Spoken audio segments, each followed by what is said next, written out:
మా popcorn passions ఛానల్ని ఆదరిస్తున్న వీక్షకులకి ముందుగా మా క్షమాపణలు. మేము చాలా విరామం తీసుకున్నాము. చిత్రాల విశ్లేషణలు పంచుకోవడంలో దాదాపు 2 నెలల విరామం వచ్చింది. మధ్యలో ఒక చిన్న చిత్రం టీజర్ బాగా నచ్చి విశ్లేషణ చేశామనుకోండి, చాలా కారణాల వల్ల విరామం తప్పలేదు. ఇకపై ఒక విశ్లేషణకి ఇంకొక విశ్లేషణకు ఎక్కువగా విరామం ఉండకుండా చూసుకుంటాము.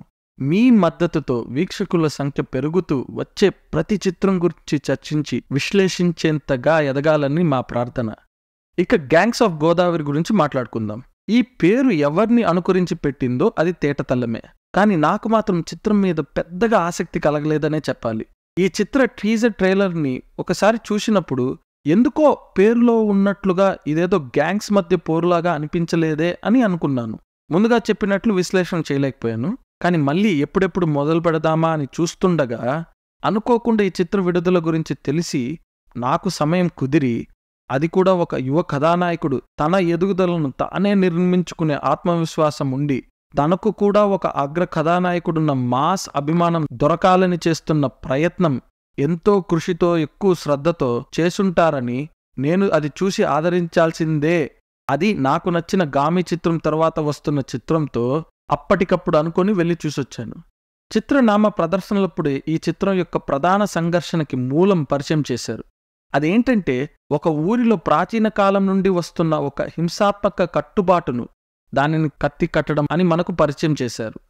ఒకరిపై అలా కత్తి కడితే ఆ మనిషిని ఖచ్చితంగా చంపవలసిందే అని చూపించారు. ఇలాంటిది మనం ఎప్పుడు వినలేదే అని మనకు వెంటనే కొంచెం ఆసక్తి పెరుగుతుంది. ఇక ఆ ఊరిలో ఉన్న 2 వర్గాలు, వారి మధ్య వైరాలు, వారిలో కథానాయకుడు ఎవరు, వారి వైరంతో తనకేంటి, తను ఏ వర్గానికి చెందినవాడు, తను మంచివాడా చెడ్డవాడా అన్నది ఈ చిత్ర కథనం. మనలో కథకుడు తన అనుకున్నట్లు తీవ్ర భావోద్వేగ అనుభూతిని కలిగించారా లేదా అని మనం తెలుసుకుందాం. అంగట్లో అన్నీ ఉన్న అల్లుడు నోట్లో శని అన్నట్లుగా మంచి కథకు మూలం అంటే ప్రత్యేకమైన గ్రామ సంస్కృతిపై ఉండడం, బలమైన తీవ్రమైన భావోద్వేగాలకు అవకాశం ఉన్న కథనం, అది భావోద్వేగాలకు రూపకం తీసుకువచ్చే చాలా మంది మంచి నటులు, చాలా పెద్ద తారాగణం అనుకోండి, యువ కథానాయకుడు, 2 అందమైన అభినయించగల కథానాయికలు, మంచి అనుభవం ఉన్న సంగీత దర్శకుడు, తెలుగు పరిశ్రమలోనే అతిపెద్ద నిర్మాణ సంస్థ నిర్మించడం, ఇలా చెప్పుకుంటూ పోతే అన్నీ సమకూరిన దర్శకుడు పూర్తిగా వాడుకోలేకపోయారనే చెప్పాలి. దీనికి కారణం ఈ చిత్ర కథనం. ఈ చిత్ర కథను పెద్దదిగా చేసుండాలి, అంటే 2 భాగాలుగా చేసుండాలి. ఎందుకంటే మరి అన్ని పాత్రలున్నాయి. మరి ఏదో ఒక సన్నివేశం నుండి ఇంకొక సన్నివేశంకు ముందుకు సాగుతున్నట్లుంటుందే కానీ ఎక్కడ భావతత్వంలో కొనసాగింపు ఉండదు. మనకు భావోద్వేగ సందిగ్ధత కలుగుతుంది. అర్థం చేసుకుని ఉద్వేగపడే లోపు తర్వాత సన్నివేశంలోకి వెళ్ళిపోయి ఉంటుంది. అంటే అదేదో అర్థం కాని శాస్త్రీయ పరిజ్ఞానమేమి ఈ చిత్రంలో చెప్పట్లేదనుకోండి. మరి అక్కడే కథకుడు, దర్శకుడు కథనంలో చాలా తప్పులు చేశారని చెప్పవస్తున్నాను. నేను ఈ చిత్రానికి వెళ్దామని నిర్ణయించుకునే కొన్ని క్షణాల ముందే భరద్వాజ్ రంగన్ గారు కెఎస్ రవికుమార్ గారిని చేస్తున్న ఇంటర్వ్యూని చూస్తూ ఉన్నాను. అందులో భరద్వాజ్ గారు ఒక విజయవంతమైన విస్తృత ప్రజాదరణ కలిగి ఉన్న చిత్రానికి చేసే కథనంలో ఏమైనా ఫార్ములా ఉందా అని అడుగుతారు. రవికుమార్ గారు 2-3 విషయాలు చెప్పుకొచ్చారు. నేను ఇక్కడ ఆయన చెప్పినవన్నీ చెప్పట్లేదు, కానీ నేను వెంటనే అంగీకరించిన ఒక విషయం ఒకటి చెప్తాను. ఆయన ఏమన్నారంటే, ప్రతి సన్నివేశంకి ఒక అర్థం ఉండాలి. ఆ సన్నివేశం ఏ భావోద్వేగ రసాన్ని పుట్టిస్తుందని ఖచ్చితంగా తెలుసుకోవాలి. ఏమీ లేదు అంటే ఆ సన్నివేశాన్ని తీసేసేయాలి అని చెప్పారు. నాకు ఈ చిత్రం చూస్తున్నప్పుడు చాలా సందర్భాల్లో ఈ సన్నివేశం ఇక్కడ ఎందుకుందబ్బా దండగా అనిపించింది. మనం ఒక ఉదాహరణ వివరంగా మాట్లాడుకుందాం. చిత్ర కథను ఎక్కువగా బహిర్గతం చేయకూడదు కదా. కథానాయకుడు పరిచయం జరిగిన మరుక్షణం తను 2 పనులు చేస్తాడు. ఒకటి, ఒక ముసలాయనకు డబ్బులిచ్చి ఆశీర్వాదం తీసుకుంటాడు. ఎందుకు ఇప్పుడు ఇది పెట్టాడు అని మనకు అనిపిస్తుంది. ఆ సన్నివేశం వల్ల ఎలాంటి ఉపయోగం లేదు. ఆ వెంటనే ఊరిలో పని పాట లేని వాళ్లతో జూదం ఆడుతాడు. అక్కడ కూడా ఏమి చూపించాలనుకున్నారని మనకు అర్థం కాదు. ఎందుకంటే అక్కడ మనకి వారి మధ్య వైరం ఉందని మాత్రమే చూపించాలనుకుంటున్నారా, లేకపోతే గిట్టని వారికి కథానాయకుడు అంటే భయమని చూపించాలనుకుంటున్నారా, భయం లేదని చూపించాలనుకుంటున్నారా, అర్థం కాలేదు. ఎందుకంటే వారికి దీని పట్ల భయం ఉంటే వాళ్ళే కెలుక్కోరు, కానీ ఇక్కడ వాళ్ళు కెలుక్కుంటారు, అంటే భయం లేనట్టు. సరే, కథానాయకుడు వారి మీద సారా పోసి చెయ్యి తగలబెడతాడు. తగలబెట్టినా ఏమీ చేయకుండా మూసుకొని కూర్చొని ఉంటారు. తర్వాత కథానాయకుడు ఏదో పదునులేని ఒక మాట చెప్పి పొంతనే లేని మరో సన్నివేశానికి కథనం ముందుకు సాగుతుంది. నాకెందుకో ఇక్కడ దర్శకుడు సమయం తీసుకొని ఆ గుంపుకు కథానాయకుడికి ఉన్నది ఏ బంధమైనా వైరమైనా ఇంకా చాలా బాగా రచించి ఉండవచ్చు. ఆ సన్నివేశాన్ని పొడిగించి మనలో వారి అనుబంధం పట్ల మనకి ఒక ఆసక్తి కలిగించి ఒక లోతైన భావాన్ని కలిగించేలా చేసుండాలి. అలా చేసుంటే ఆ సన్నివేశానికి ఒక అర్థం ఉండేది. అలా చేయకపోవడం వల్ల ఆ సన్నివేశం వ్యర్థం అనిపిస్తుంది.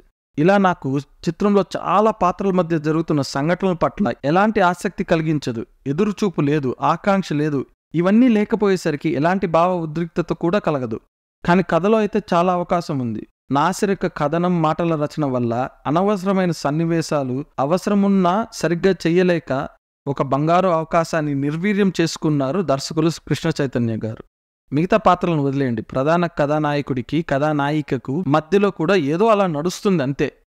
ఇంకొక విషయం ఏంటంటే, కథకుడికి ఏది ప్రధాన సంఘర్షణని తనకు తాను నిర్ణయించుకోలేక అర్థం పర్థం లేకుండా ఒక దారిలో కథ ప్రవాహం జరగనీయకుండా మనల్ని తికమక పెడుతూ ముందుగా చెప్పినట్లుగా భావ ఉద్రిక్తత లేని సన్నివేశాలు తోడవడంతో ఈ చిత్రం మనల్ని నిరాశపరిచిందనే చెప్పాలి. అసలు కథానాయకుడిని అలా వృద్ధ వయసులో చూపించాల్సిన అవసరమే లేదు. అసలు చిత్రం మొదలుపెట్టిన ప్రాచీన పద్ధతి, కత్తి కట్టడం అనే సంస్కృతి అసలు ఈ చిత్రంలో ఎందుకుందని కూడా మనకు అర్థం కాదు. ఊరికే మనల్ని మభ్యపెట్టడానికనే అనిపించింది. అందుకే నేను ముందు చెప్పినట్లు తను సమయం తీసుకుని మొదటి నుంచి 2 భాగాలు అనుకొని ఉంటే ప్రతి అంశం మీద ఎక్కువ సమయం తీసుకొని దాని పట్ల ఒక అభిప్రాయం ఏర్పడేలా, దాని గురించి మనం పట్టించుకునేలా చేసే అవకాశం ఉండేదనిపించింది. ఇంకొక విషయం, కథనం పూర్తిగా విశ్వక్సేన్ భుజాల మీదుగా వేసేశారు. ఆయన ఇందులో మాస్ నటనలో తేలిపోయారనే చెప్పాలి. ఇలాంటి మాస్ పాత్రలు చేయాలంటే కొన్ని అవసరాలుంటాయి. అందులో కొన్నన్నా ఉండాలి. స్క్రీన్ ప్రెసెన్స్ అయితే ఖచ్చితంగా అవసరం. కండలు తిరుగున్న ఆజానబాహ రూపమన్నా ఉండాలి. తిరిగి చూస్తే కథానాయకుడు అనుచరులు సహాయనట్లు ఎక్కువ కండలు తిరుగుంటారు. కనీసం వాక్చాతుర్యమన్నా ఉండాలి. నాసిరకం మాటల రచనకు తోడు గంభీరత్వం లేని వాక్చాతుర్యం వల్ల తేలిపోయింది. ఆ బాడీ లాంగ్వేజ్ కూడా అంతంత మాత్రమే. కనీసం పాటల్లో అయినా మంచి నృత్యాలు ఉండాలి అని కోరుకుంటారు. ఇలాంటి కారణాల వల్ల ఇంకా నిరాశ కలిగించింది ఈ చిత్రం. నేను నా అనుభవాన్ని పంచుకున్నాను. మీరు ఈ చిత్రం చూసుంటే నా విశ్లేషణతో అంగీకరిస్తారా లేదా అన్న మీ అభిప్రాయాన్ని నా కమెంట్స్లో తెలపండి. మళ్ళీ ఇంకొక విశ్లేషణతో కలుస్తాను. అప్పటి వరకు సెలవు. మీకు మా విశ్లేషణ నచ్చితే మీ ప్రేమను మాకు తెలపడానికి లైక్ చేయండి. ఆ ప్రేమను పంచడానికి షేర్ చేయండి. మీ ఆశీర్వాదం మాకు ఇవ్వడానికి సబ్స్క్రైబ్ చేయండి. మరొక విశ్లేషణతో కలుద్దాం. అప్పటి వరకు మీ ప్రేమకు ధన్యవాదములు.